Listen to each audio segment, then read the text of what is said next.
नमस्कार दोस्तों। ITI गुरु इस यूट्यूब चैनल पर आपका स्वागत है।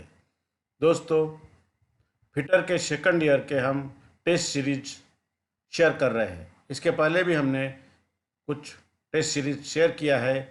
आज आपके लिए और हम मल्टीपल चॉइस क्वेश्चन के टेस्ट सीरीज लेकर आए हैं।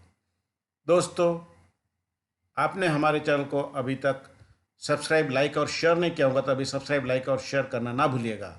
और नए वीडियो के नोटिफिकेशन के लिए बेल आइकन पर क्लिक जरूर कीजिएगा। आने वाले समय में हम और वीडियो शेयर करने वाले हैं। तो दोस्तों, सबसे पहला क्वेश्चन जानते हैं। वाशर को सामान्य रूप से स्पेसिफाइड किया जाता है। वाशर को किस रूप से स्पेसिफाइड किया जाता है? इसके ऑप्शन हैं external diameter, thickness, centre diameter, from the centre hole diameter. और इस सवाल का सही जवाब है सेंटर होल के डायमीटर से। जो सेंटर होल रहता है उसका जो डायमीटर होता है उस डायमीटर से वाशर को स्पेसिफाइड किया जाता है। अगला सवाल है, इस नट के अंदरूनी खांचों पर नायलॉन व फाइबर की रिंग लगी होती है। ऐसा कौन सा नट है जिसके अंदरूनी खांचों पर नायलॉन व फाइबर की रिंग लगी होती है? इसके ऑप्शन है विंग नट, कैसल नट, लॉक नट, सेल्फ लॉकिंग नट। और इसका सही जवाब है सेल्फ लॉकिंग नट। सेल्फ लॉकिंग नट ऐसा होता है कि उसके जो नट होता है उसके अंदर नायलॉन और फाइबर की रिंग लगी रहती है।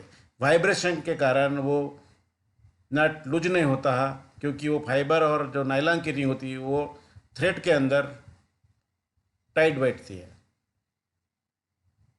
अगला सवाल है, सुरक्षित कार्य के लिए एक कवच के रूप में तथा चोट से बचने के लिए बोल्ट के चूड़ीदार भाग को सुरक्षित रखने के लिए किस नट का प्रयोग किया जाता है? ऐसा कौन सा नट है जो शील्ड तथा चोट से बचने के लिए प्रयोग में लाया जाता है? स्वान नट, कैसल नट, लॉक नट, कैप नट। इस सवाल का सही जवाब है कैप नट।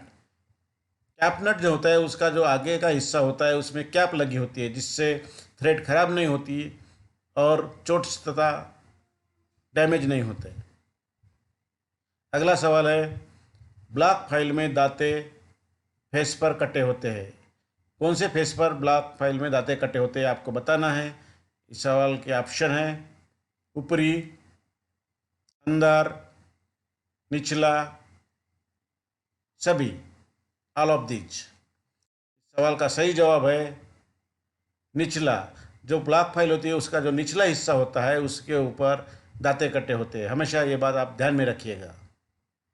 अगला सवाल है, चित्र में दर्शाए गए नट के कॉलर से क्या लाभ होता है? आपको ये चित्र शो किया गया है, इसमें जो कॉलर लगी है उसका एडवांटेज आपको बताना है। इसके ऑप्शन है to protect bolt end threads, मतलब जो एंड के थ्रेड्स होते हैं उसको प्रोटेक्ट करना। फॉर लॉकिंग अनदर नट, दूसरा नट लॉकिंग के लिए प्रयोग में लाना। Easy to assembly, provide additional bearing surface in assembly. Additional bearing surface में सरफेस असेंबली में प्रोवाइड करने के लिए इसका प्रयोग होता है। और इस सवाल का सही जवाब है D, provide additional bearing surface in assembly. Assembly में एडिशनल बेयरिंग सरफेस प्रोवाइड करने के लिए इस नट का प्रयोग किया जाता है। ये वाशर की तरह ही काम करता है। अगला सवाल है, साइन बार की लंबाई होती है distance between outside to outside of rollers, rollers के बाहर से बाहर के बीच की दूरी। Distance between centre of rollers, rollers के केंद्र से केंद्र के बीच की दूरी। साइन बार की कर्ण क्रॉस लंबाई, diagonal length of sine bar. और आखिरी ऑप्शन है साइन बार की एक सिरे से दूसरे सिरे के बीच की दूरी, distance between one end of the sine bar to the other end. और इस सवाल का सही जवाब है रोलर्स के केंद्र से केंद्र के बीच की दूरी, distance between centre of rollers. जो रोलर्स के सेंटर होते हैं, बिल्कुल सेंटर टू सेंटर जो डिस्टेंस होता है वही साइन बार की लंबाई होती है। अगला सवाल है स्क्रू पिच गेज में मेट्रिक चूड़ी के लिए कितने डिग्री का कोण बना होता है। आपको बताना है कि मेट्रिक थ्रेड के लिए स्क्रू पिच गेज में कितने डिग्री का कोण होता है। पहला ऑप्शन है 60 डिग्री, 55 डिग्री, 50 डिग्री, 45 डिग्री। और इस सवाल का सही जवाब है ए 60 डिग्री।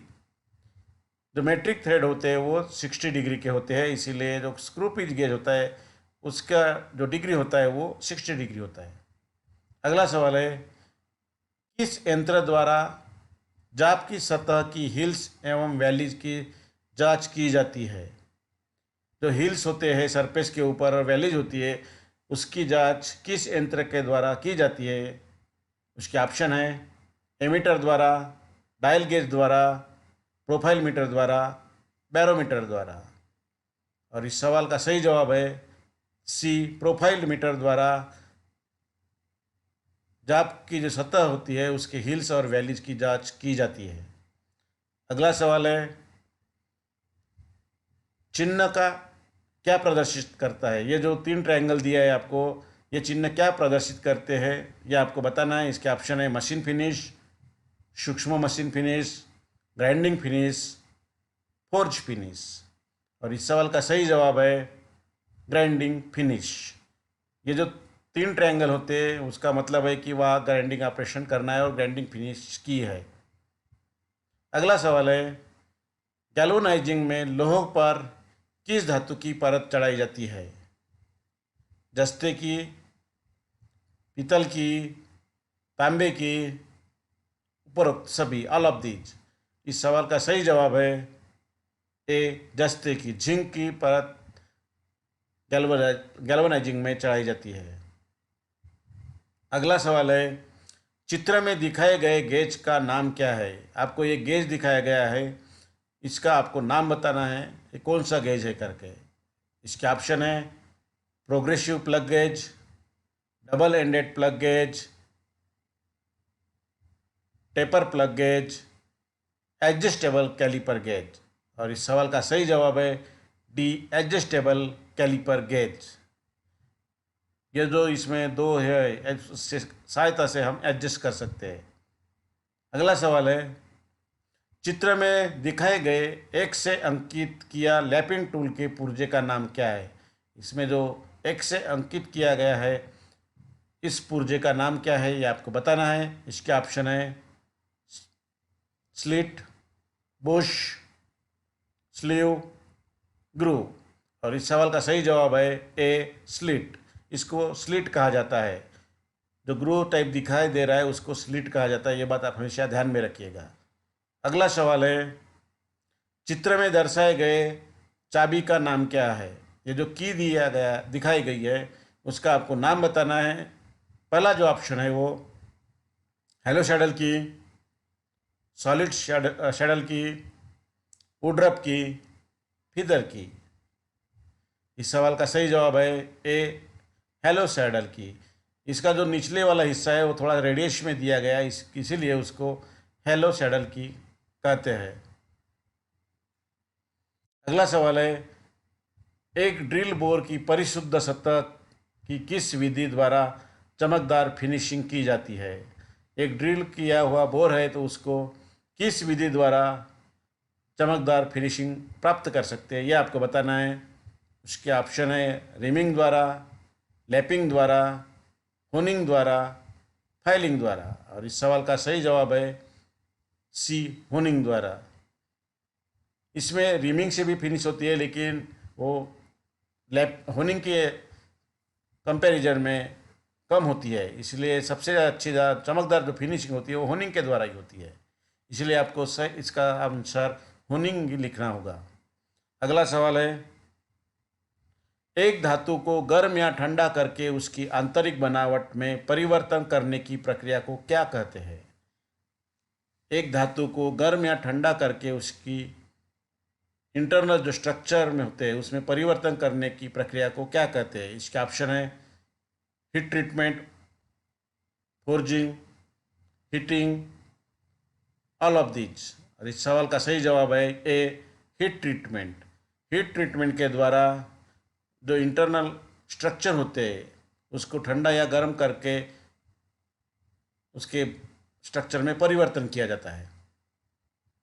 अगला सवाल है, इंजीनियरिंग में कंपोनेंट बेयरिंग को बनाने में प्रयोग होने वाले प्लास्टिक का नाम क्या है? जो कंपोनेंट बेयरिंग होते हैं वो प्लास्टिक वाले से बनाए जाते हैं, उसका नाम क्या है वो आपको बताना है। पॉलीथीन, सेल्यूलोसिस, नायलॉन, उपरोक्त सभी। और इस सवाल का सही जवाब है सी, नायलॉन। अगला सवाल है, निम्नलिखित में से कौन सा बेयरिंग बहुत भारी रेडियल लोड के लिए जाता है? रेडियल लोड के लिए कौन सा बेयरिंग प्रयोग में लाया जाता है ये आपको बताना है। उसके ऑप्शन है ball bearing, roller bearing, self alignment ball bearing और थ्रस्ट बेयरिंग। इस सवाल का सही जवाब है सी, सेल्फ अलाइनमेंट बॉल बेयरिंग। बहुत भारी लोड के लिए, रेडियल लोड के लिए सेल्फ अलाइनमेंट बॉल बेयरिंग का प्रयोग किया जाता है। अगला सवाल है, इसका उपयोग एल्यूमिनियम तथा इसके अलाय के ऊपर सजावटी तथा जंग रोधी कोटिंग करने के लिए किया जाता है। इसके ऑप्शन है इलेक्ट्रोप्लेटिंग, गैल्वेनाइजिंग, क्लेडिंग, लैपिंग। और इस सवाल का सही जवाब है सी, क्लेडिंग। एल्यूमिनियम में जो अलाय के ऊपर सजावटी तथा जंग रोधी कोटिंग का क्रिया करते हैं उसको क्लेडिंग कहते हैं। अगला सवाल है, अस्थायी पाइपलाइन के लिए किस जोड़ का प्रयोग किया जाता है? टेम्पररी पाइपलाइन के लिए किस जोड़ का प्रयोग किया जाता है ये आपको बताना है। Expansion joint, flange joint, screw joint, collar joint. और इस सवाल का सही जवाब है बी, फ्लैंज जॉइंट। अस्थायी जो पाइपलाइन होती है उसमें फ्लैंज जॉइंट का प्रयोग किया जाता है। अगला सवाल है, कितने मिलीमीटर व्यास के pipe hydraulic pipe bending machine की सहायता से बेंड कर सकते हैं?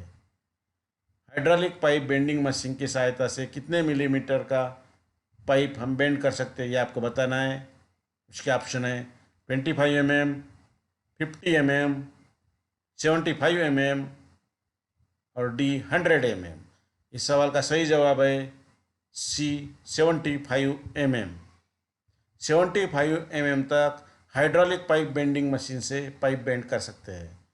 अगला सवाल है, चित्र में दर्शाए गए जिग का कौन सा प्रकार है? ये चित्र दिखाया गया है उसमें जो जिग प्रयोग किया गया है वो कौन सा प्रकार है?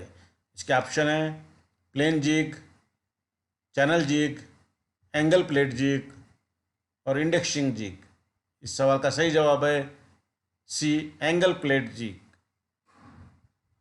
अगला क्वेश्चन है, मशीन इंस्टॉलेशन करने से पहले सबसे आवश्यक क्या होता है वो आपको बताना है। Levelling, grouting, testing, डिसमेल्टिंग।